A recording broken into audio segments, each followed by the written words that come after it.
جنت کس کا حصہ ہے؟ جنت کسی کو سستے داموں نہیں مل سکتی۔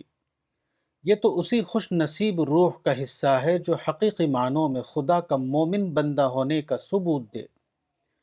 مومن ہونے کا مطلب یہ نہیں ہے کہ آدمی اپنی دنیا دارانہ زندگی کے ساتھ کچھ عملیات کا جوڑ لگا لے۔ مومن ہونے کا مطلب یہ ہے کہ اسلام ہی آدمی کی پوری زندگی بن جائے، آدمی کا پورا وجود خدا کے دین میں نہا اٹھے۔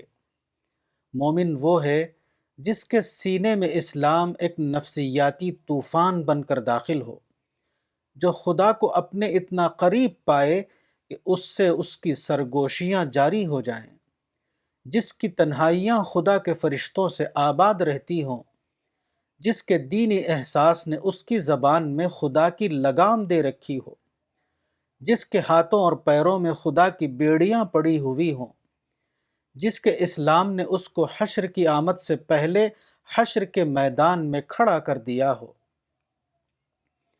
حقیقت یہ ہے کہ جو کچھ کافر پر مرنے کے بعد گزرنے والا ہے وہ مومن پر جیتے جی اسی دنیا میں گزر جاتا ہے۔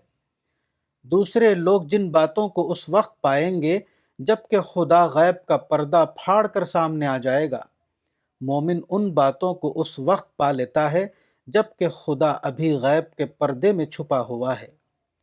مومن پر قیامت سے پہلے قیامت گزر جاتی ہے جبکہ دوسروں پر قیامت اس وقت گزرے گی جب کہ وہ عملاً ان کے اوپر آ چکی ہوگی۔